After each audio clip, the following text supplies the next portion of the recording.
All right, man, peace. So now this is going to be part 2 to the origins and the demise of the rivalry between the Detroit Pistons and the Chicago Bulls. As we can see, Michael Jordan, he's getting it in the gym because he understands that he must build up his body. That's what I mean when I say that he understood that he was not physically or mentally ready to defeat the Pistons. And that's what going up against greatness does. It makes someone who's already great get even greater and understand that they cannot just do it with talent. They also have to apply themselves. And that's the difference between champions and people who just almost get there but don't get there. One thing that all champions have in common is that not only are they great, but they also have great willpower and they have great focus and things of that nature. You have people walking up and down the street who are more physically gifted than Michael Jordan. Right? You can go to the park and you can see guys who had big hands and who could jump and all those other things, had great hand-eye coordination. But what made Jordan different is the focus. There was one man who had prepared for the same old bad boys. In '89, when we lost to Detroit, I was beat down because of the physicality of what was happening within the game. And I didn't have the energy to go against that. That summer was when I really started to physically build my body up and gear myself up for that type of beating. That was the year Michael Jordan felt, this is our moment. We're going to win it. Isn't that interesting? John Sally's one of the main people who states that Jordan couldn't go left. There he goes going left and finishing over John Sally. I like John, but John is a very interesting character. John Sally, by the way, also won a championship with Michael Jordan on the '96 Bulls. And he was on record as stating that Michael Jordan was the greatest player that he ever played with while he was there. He told a story about how Jordan came to practice one time with just a pair of I believe he said, like loafers on. He didn't even have sneakers on. He came with like dress shoes on and actually came out on the floor and started dunking over guys and dominating the practice in dress shoes. And according to John Sally, John Sally called his mother and stated that he just saw the greatest player in the history of the NBA. That's what John Sally said. Now, in the aftermath of that, he's gone on record stating that Jerry West is greater than Michael Jordan. It's obvious that John is doing that for controversy so that he can get clicks and he can get more notoriety and make his way in the sports analyst world. But the reason why John is not able to stick on many of these networks is because he's a weed head. Right? And people might not like that. But that's the reason why he can't stick in the sports analyst world, because it permeates him that his focus is not where it needs to be in regards to his ability to make really cogent points. And he is an advocate for marijuana. I had a few brothers trying to message me and go hard with the marijuana stuff. Look, if you smoke marijuana, that's what you do. But that's not going to assist the so-called black man in making his mind sharper. Sorry. And an example of that is John Sally. That's why he cannot stick on any networks. It's very, very obvious that his brain is all over the place when you hear him speak. They would have three of the most physical guys ever at the basket waiting for Jordan.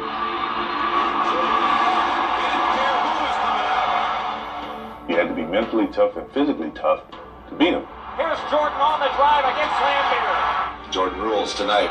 Here's Jordan. Now, as we can see, Phil Jackson is now the coach. By the 89-90 season, he was put in charge of the team. They had fired Doug Collins after the 89 season, even though they went to the conference finals. Phil Jackson was a plant who was put on the Chicago Bulls coaching staff by Jerry Krause, who never really was sold on Doug Collins. Doug Collins, by the way, never truly trusted Phil Jackson. He understood that Phil Jackson was a plant. When I say a plant, meaning he was Jerry Krause's man, which is ironic because Phil Jackson and Jerry Krause fell out in a very public way by the early to mid-90s. But initially, Phil Jackson, who even had success with the Albany Patroons, and let me say this, the people who claim that Phil Jackson was only successful because of the great talented players that he had, well, you could say that about every great coach. But success followed him wherever he went. Being involved with the New York Knicks front office was the first place that he went to where he didn't win a championship. He was even a championship coach in the CBA with the Albany Patroons. That's where he caught the eye of Jerry Krause. And he was placed on Doug Collins' coaching staff. Doug Collins did not want him there because he had a suspicion that he was Jerry Krause's man. And yes, Phil Jackson would go back and report to Jerry Krause the things that Doug Collins was doing. And Phil Jackson was also a source for the book, The Jordan Rules. He was the one going back and telling on Michael Jordan in regards to the things that Jordan was doing in practice. He was a major source for Sam Smith. He was the one telling Sam Smith that Michael Jordan would freeze out Bill Cartwright and he would knock out Will Perdue in practice, and he would dog out Scottie Pippen and try to run Scottie out off the team.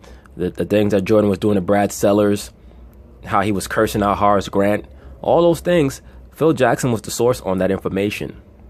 And I think that Phil Jackson was doing that as a way to tacitly attempt to humble Michael Jordan so that he would be more coachable. Because Phil Jackson's first year coaching the Bulls was 89-90, and there was a great deal of resistance that Phil Jackson faced from Michael Jordan when Phil tried to implement the triangle offense. And had Michael accepted the triangle offense with more verve early on, they might have won the championship that year. Keep in mind that they won 7 games with the Detroit Pistons that year.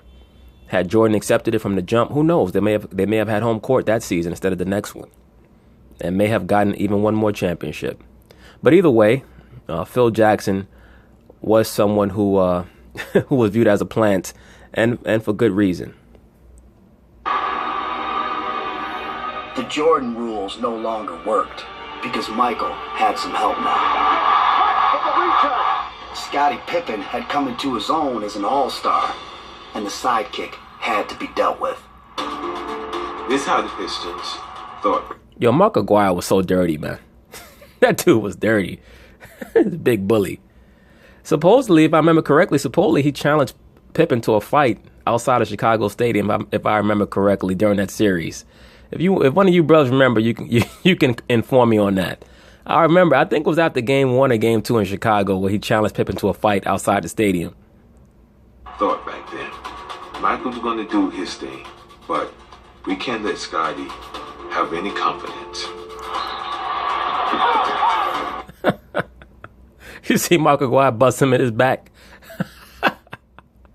See, all these guys that come on the internet talking about, the Bulls won because they changed the rules. The Pistons were still dirty fouling in 91. They just couldn't beat them. They will get into his head as much as possible. I can stand Bill Laimbeer. Did you see what happened there? Scottie got frustrated, hit Laimbeer. Laimbeer pushed him, and Isaiah Thomas put Pippen in a bear hug so that Pippen couldn't fight back. Acting like he's breaking up the fight, but he's really put him in a bear hug so Laimbeer could steal on him. Laimbeer, I couldn't stand Isaiah. I hated him to death. Yo, Isaiah mad strong, man. He swung it through Pippen like a rag doll. That's off. Yo, in this day and time, Isaiah Thomas would have been kicked out the game for that. That series was evil because the Pistons were not willing to give up the belt. The Pistons have felt they could take Pippen out of his game with rough play.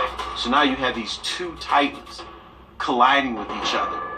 And, it went to a 7th game. But even before Game 7 started, the damage had already been done. The morning that I woke up, I was starting to feel it coming on. I had never experienced a migraine headache in my life. Scottie Pippen spent some of the first half of the game with an ice bag on the back of his neck. The reason for this is that he was suffering from migraine headaches, causing his vision to blur. He was suffering from a flood of bitch energy. The man bitched out. For all these guys who ran and rave about how Scottie Pippen is the reason why Michael Jordan won championships, all these guys, they're so hilarious. Scottie was a great, great, multifaceted player.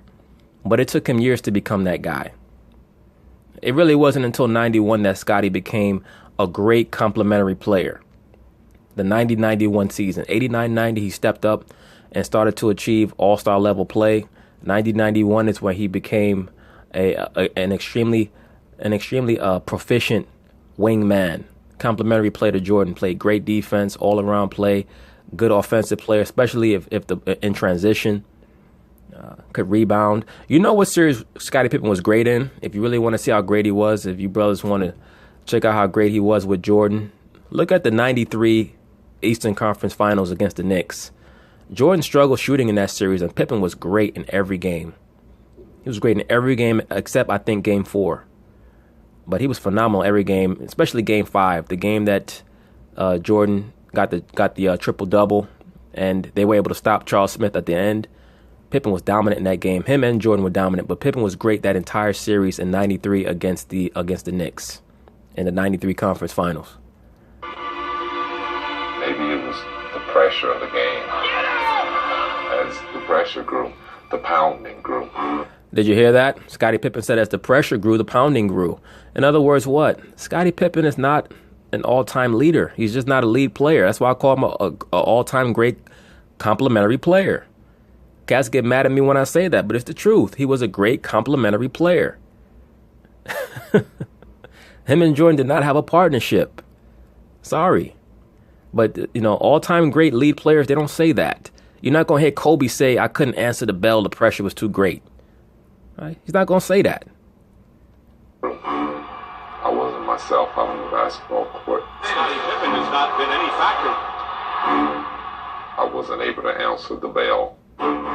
Those are his that's him saying that. Scottie Pippen saying that. That is his official record of events. He was not able to answer the bell.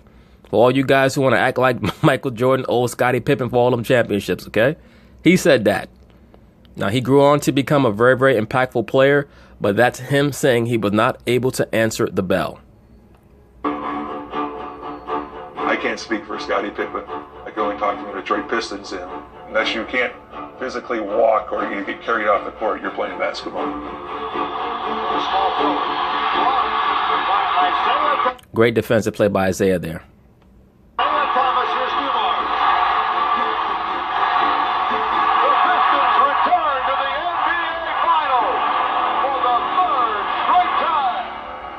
I don't think that my great incident had any bearing on the outcome of the series. The game was in our building. They didn't know how to win. I agree. I agree with everything that Bill Laimbeer said there. The Bulls were not ready. They had Game 7 in Detroit. And Pippen clearly was not mentally able to, as he stated, answer the bell. But pay attention to how Michael Jordan, like a man, walked up to Isaiah Thomas and shook his hand and congratulated the Pistons. All right? That's what men do. Okay, so now we're at the start of the 1990-91 season, the season in which Detroit is now defending themselves as two-time NBA champions. It's also the season in which Isaiah Thomas claimed to Magic Johnson that prior to the season he was working out for 25 hours a day, shooting jump shots for 23 hours a day and eating for an hour and resting for an imaginary hour. The season where he claims that he missed 83 games in an 82-game regular season. Anyway, let's see how things actually transpired here.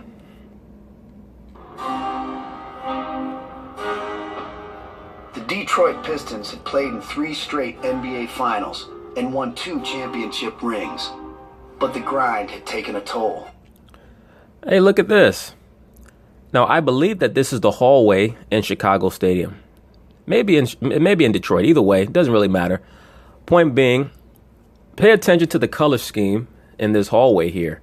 They have the walls painted white and red. And, of course, the floor is the checkerboard floor.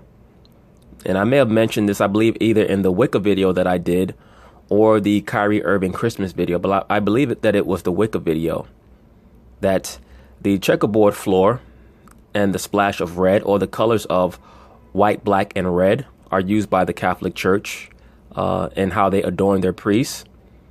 Because those colors are representative of the bringing together of opposites, of opposing forces, as well as the color of red, which is in veneration of the blood sacrifice that is demanded by Baal, Molech, aka Nimrod, or in one of his names as Mars, or Merodach, Merodach, the rebel. If you guys were to look up the Michael Jackson Blood on the Dance Floor album cover, you'll see that same color theme of white, black, and red.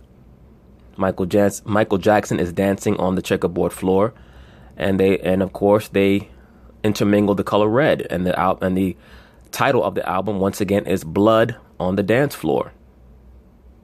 The toll. And as the 1991 playoffs started, something felt different. For many years, Isaiah Thomas told me that the Pistons were this tightly wound ball of yarn. You could never get the end of it and start pulling on it.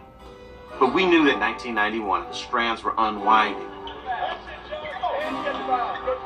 Age caught up to the Detroit Pistons in some ways? No, not age. That's an excuse. What caught up to you guys is attrition. Attrition. And I touched on this in the previous video that I did, the 3-part series on Magic Johnson and Isaiah Thomas. The Pistons were not built to age well. They were just not. They were not built to age well because they were a little bit too small. And they oftentimes tried to get over on teams by thuggery. When I say thuggery, meaning over physicality. After years and years of runs into the conference finals and finals, you just can't get up for teams anymore during the regular season. That leads to winning less games during the regular season, which means that you don't get home court in the playoffs. And then when you have a team that's on your ass like the Chicago Bulls were, it's hard to continuously beat them when they're becoming acclimated to the level of intensity of those matchups and they're more motivated than you.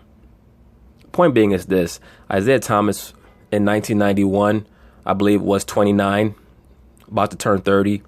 Joe Dumars was the same age as Michael Jordan, 27, 28. They were not an old team. Same thing with Rodman. Rodman was about 27, 28. They were not old. It was just their time to lose. And I will give them the excuse of attrition from constantly going deep into the playoffs. They had been going into the conference finals since 87. At the very least, the conference finals. So they went to the conference finals in 87, the finals in 88, 89, and 90, and once again back to the conference finals in 91. And a lot of people might not know this. In 92, they faced the New York Knicks in the first round, and that series went 5 games. That Knicks team was the team that took the Bulls to 7 games in the Eastern Conference semis in 92, which was one of the more, or probably the most intense second round matchup that I can remember in all the time that I've been watching basketball. That 92 Eastern Conference semifinals between the Bulls and the Knicks, that 7-game series was extremely intense. Injuries, it gets tiring.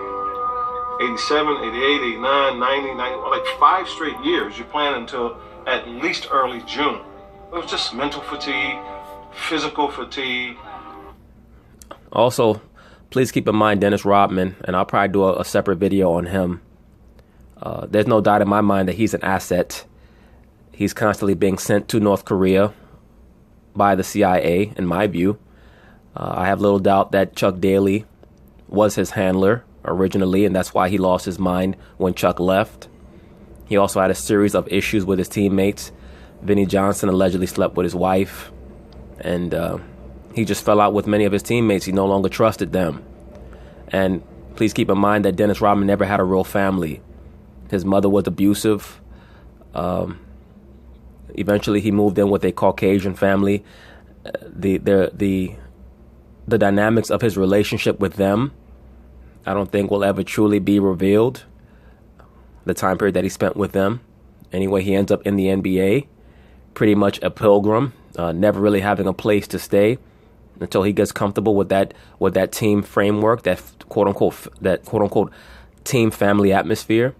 And then he gets betrayed by them. That led to him really having a mental breakdown, which makes one easy to be programmed. But like I said, I'll touch on Dennis Rodman later, but I have little doubt that he's being used as an asset to gain intelligence with Kim Jong-un. And I'm sure that Kim Jong-un is knowledgeable of the fact that Rodman is being used. But as long as he stays in his place when he comes to visit Kim Jong-un, they'll just use him as entertainment. Always remember that the genius can play the fool, but the fool cannot play the genius. And there is a history of the United States using athletes as intelligence agents. I believe that there was a catcher named Moberg. If I remember correctly, his name was Moberg. You brothers could look it up. I believe his name was Moberg, and he was involved in a series of very in-depth missions involving intelligence gathering for the forerunner of the CIA, known as the OSS.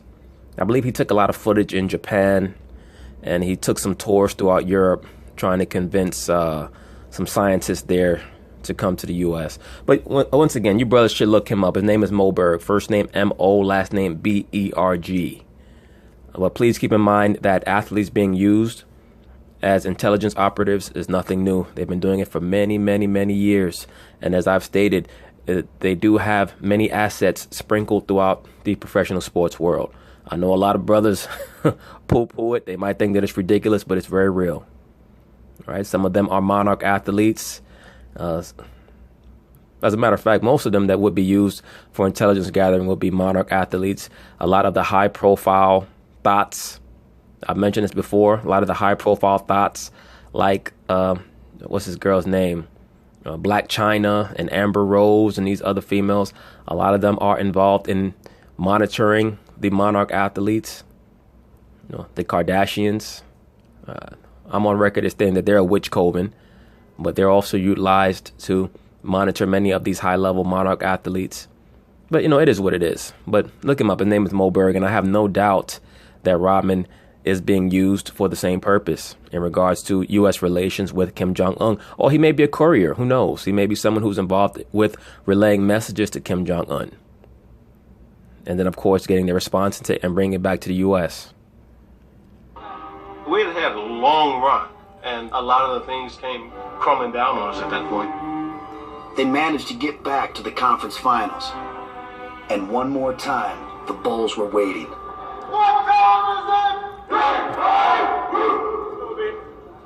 Jordan was Jordan. He the best player on the planet. It's good to get an honest admission. Let me say this. The 91 Bulls team is probably the most underrated championship team that I can think of in league history. They were dominant in the playoffs. Dominant. Like they blew through teams. They lost one game against Philadelphia in the second round where Jordan had tendonitis in his knee. And I think he still scored like 45, 46 points. I can't remember which game that was, game 3 or game 4. It was in Philadelphia. And then they lost a game in the finals, game 1, where they came out nervous and Jordan missed a jump shot that I believe would have took the lead in the game or would have tied the game up.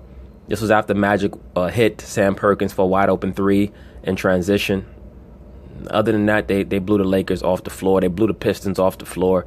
That team was dominant in the playoffs that year. That 91 Bulls team was something else. Planet. He just needed some help.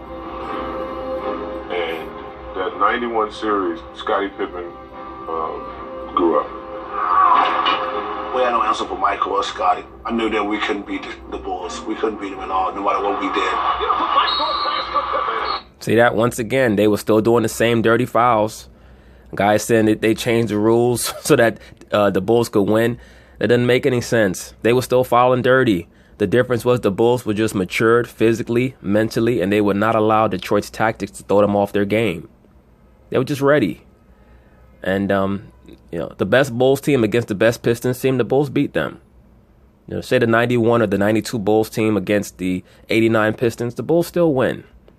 It just would have probably went 7. But Pistons were a great team, but they were not built to have a long run. They were too small. And he is walloped, and that will be a flagrant foul. We were so much more mentally strong. We were so much more physically ready for any challenges that they threw at us. Scottie Pippen is just on fire. They weren't a fragile, mental weak team anymore. You couldn't mentally fatigue them. They were obsessed with winning at that point. What it made me think about was us with Boston. I looked at them and said, they're us. Well, wait a minute, Isaiah. What happened to your wrist? You're not saying in this this documentary you didn't bring up your wrist. You said they weren't a fragilely weak team. They were not a mentally fragile team anymore.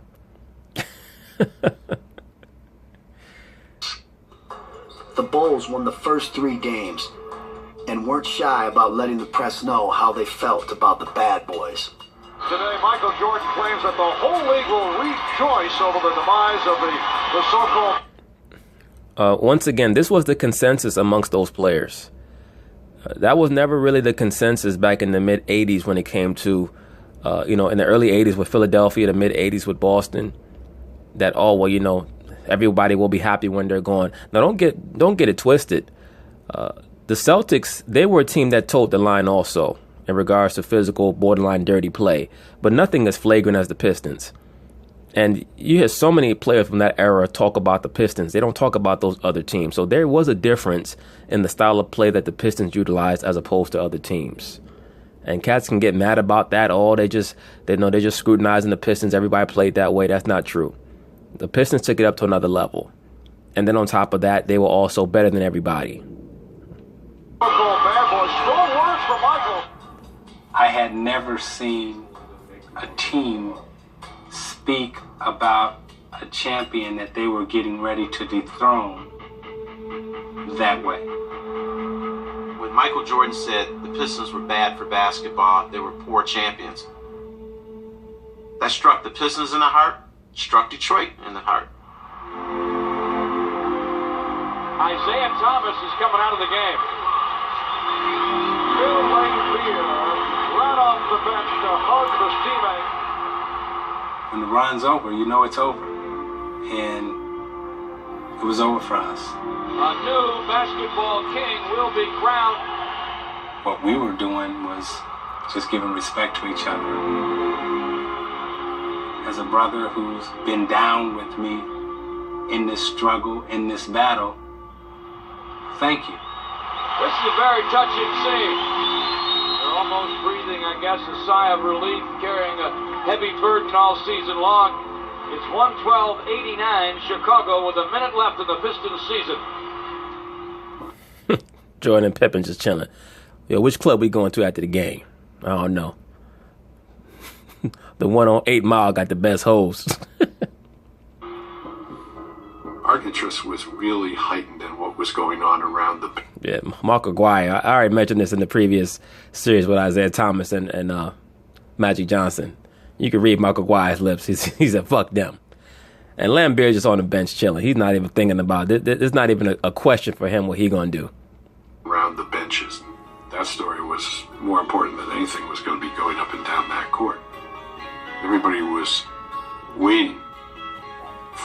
This is the guy right here that people should be blaming for Isaiah Thomas not making the so-called dream team. Not Michael Jordan. Michael Jordan didn't even want to play on the dream team. Michael Jordan wanted to chill and play golf that summer. That's all he wanted to do.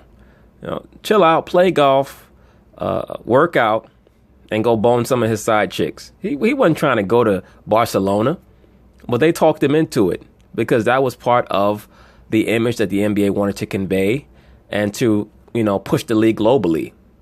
And Dick Ebersol was one of the architects of that in concert with David Stern. But those are the guys who kept Isaiah Thomas off the team. And Chuck Daly showing how disloyal he was. He didn't give a shit that Isaiah Thomas wasn't on the team. I think Chuck Daly realized that the Pistons run was over. So he might as well go get his personal glory as coach of the dream team. And Isaiah Thomas would just have to get over it. For the possibility of a true passing of the torch. And what they got was nothing like that at all. When the Pistons began to walk off the court, there was one problem. There was still time left on the clock. They left the bench along with 7 and 9/10 seconds remaining. The Pistons just left. And the cameras were following them the whole way. What a sleazy way to leave the court. You're gonna walk past Jordan and put your head down. That's why I said, look, and I'm an admirer of Isaiah Thomas's great skills. All right, I give him credit for his great skill level and his ability as a basketball player. But when you do something like that on national TV, you have to be prepared for the repercussions. Because this is not like you guys in the park and you've had a physical game and you just leaving without dapping up. It's on national TV. Millions of people are watching.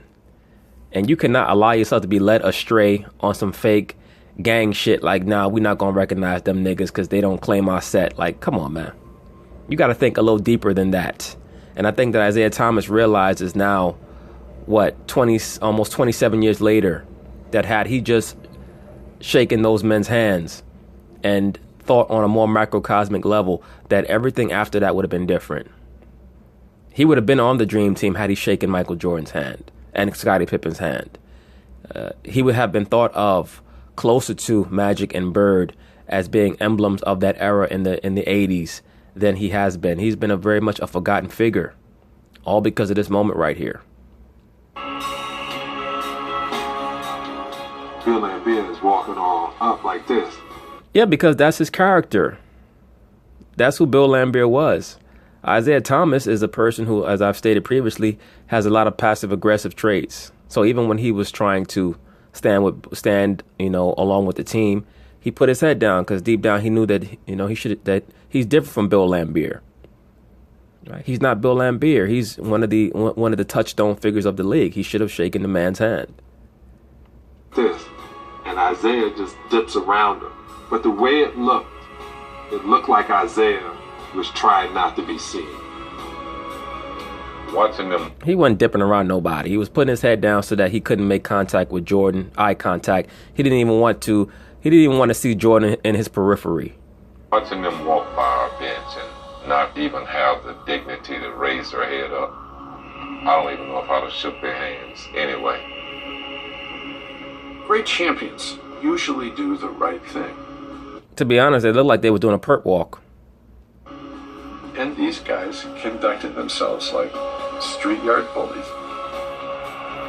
Those who look at the Pistons as villains see in it the correct end for a villain. Look at Jordan. Jordan just shook his head like, these niggas, man. The villain goes down. See, we never liked them, and look, when they don't win, look how they behave. The Pistons' reputation was cemented when they walked past them in 1991. I agree. I mean, to a degree, they stayed consistent with their brand. Their brand was that they wore the the black hats. They acted as the anti-heroes for, a 5-year stretch, and they went out like they came in. They claimed that image of being bad boys, and they had to stick to it.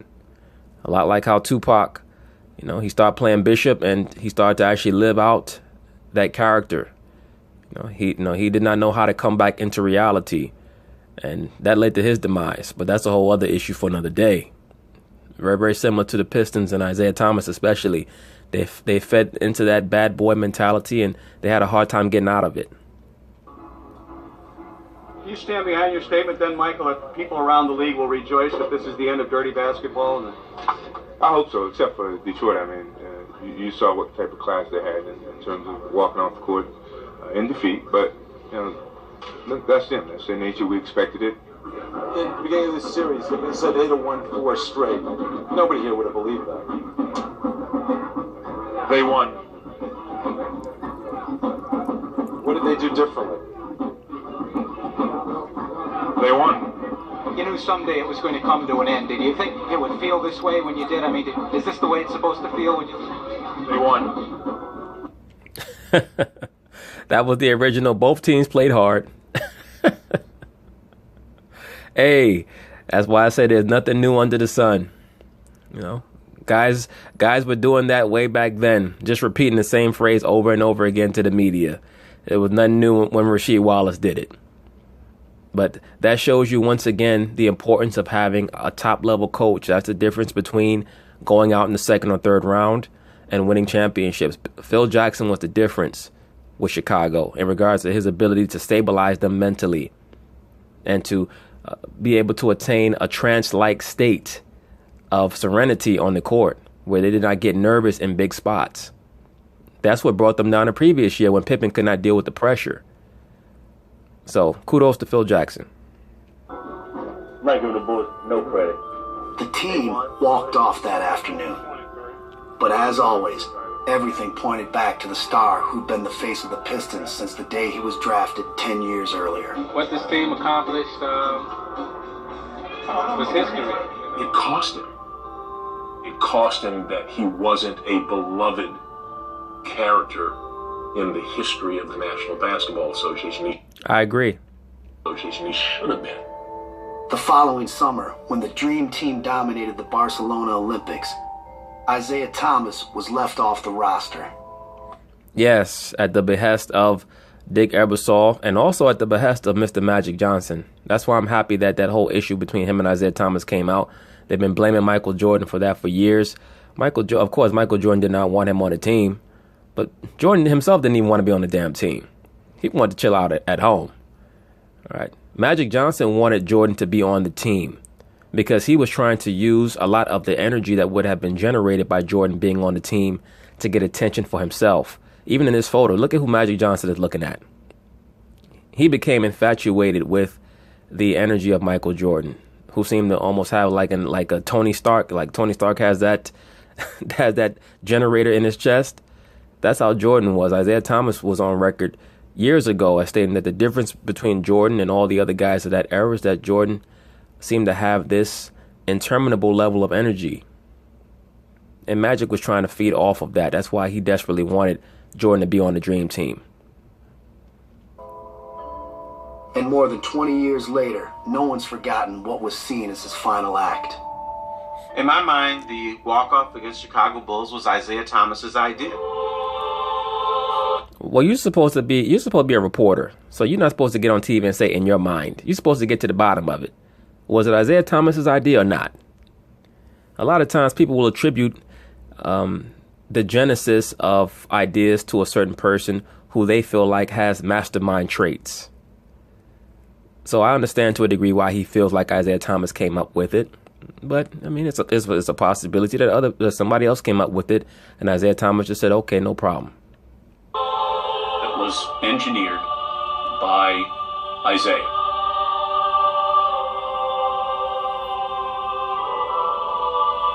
Whose idea was it? Oh, yeah, I was the one that was the instigator of walking off the court. Now, Lambier says that he was the instigator of walking off the court, but keep in mind, the Pistons were like the military in that era. They would literally take bullets for each other, especially for Isaiah. So who knows if Lambier was actually the instigator or the originator of that plan.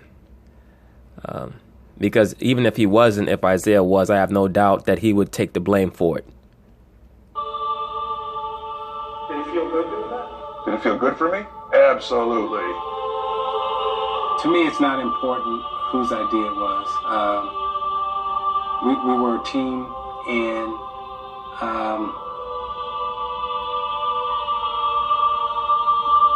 that's what we did. You see that long pause? You can tell he regrets it because he understands to a much greater degree, 2+ decades down the line, that he should be considered as a possible top 10 all-time great NBA player. But oftentimes his name is not even mentioned. Once again, I remember 2 years ago when they were talking about Steph Curry was above him on the all-time NBA point guard rankings. This was during the season where Steph was, 2016, where he was having that unbelievable season. But still, he had to do it for, he had to put up a lot more years before you could be mentioned on Isaiah Thomas's level. Please keep in mind, Isaiah Thomas still holds the record for assists per game average in a season. I believe he averaged like 13.9 one season. I'm trying to remember which one it was, 84 or 85. Isaiah Thomas was a phenomenal player. And this event here set him back in regards to his esteem. And looking back on it, was it the right thing to do?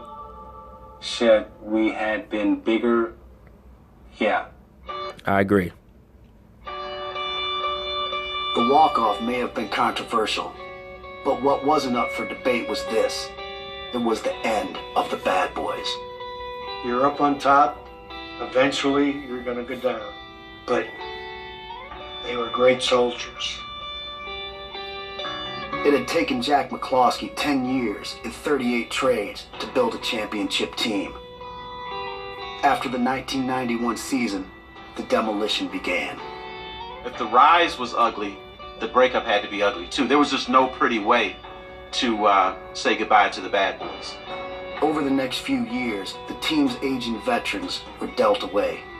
And Chuck Daly and Trader Jack himself headed out the door as well. Everything was falling apart. I built my life here in Detroit. I built my life with this team and Chuck Daly.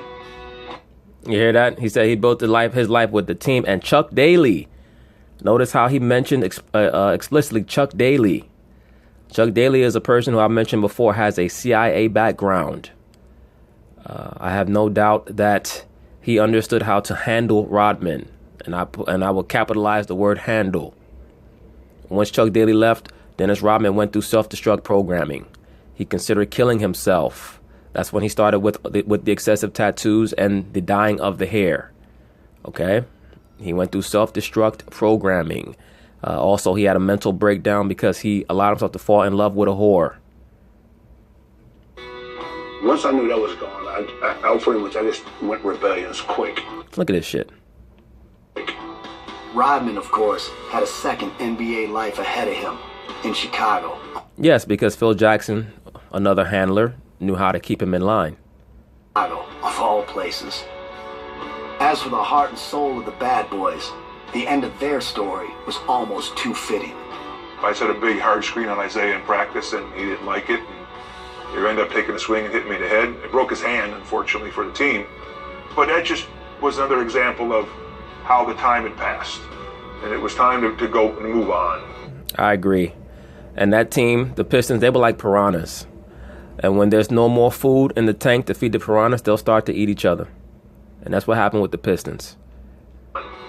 Lambeer retired in the beginning of the 93. Oh shit, look at Bill with the Coogee on. 93-94 season. Then, in the last home game of that year, Isaiah tore his Achilles. He was done at just 32 years old. I had 0 left to give. Mind, body, spirit, soul. I felt like I had given everything that I could give, and I didn't have anything left. You know, it's amazing how many great players have torn their Achilles. Isaiah Thomas, Shaq, Kobe, Dominique Wilkins. That Achilles injury is something else.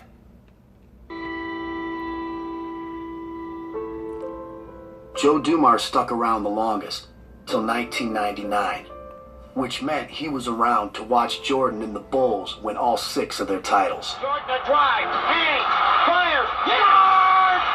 He scores! Guess what, people? The Michael Jordan that we know, the exalted ruler of the NBA, he wouldn't have happened if not for the Pistons. Absolutely, no doubt about it. They made him raise his game. They put the pressure on him to, I wouldn't say turn a piece of coal into a diamond. They put the pressure on him to turn a diamond into an even greater diamond. You can't carry that type of anger or grudge for the rest of your life. I agree.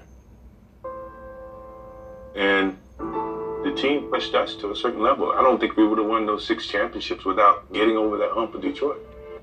No doubt about it. And that's where I'm going to end this video, because that's the theme of the video. You know, a lot of times people want to accentuate certain sides. The Detroit Piston fans want to claim that they would have kept beating the Bulls if the rules wasn't changed. The other side might claim that the Bulls were a better team, but because the Pistons were allowed to play dirty, they lost those series. The fact of the matter is that things went exactly how they were supposed to. The Pistons were a great team, underrated in history, and they provided the measuring stick for the Bulls to attain a certain level of proficiency, mental and physical fortitude that was able to establish them as a team in the NBA, and it also forced them to raise their game and led to their dominance in the 90s. But anyway, peace.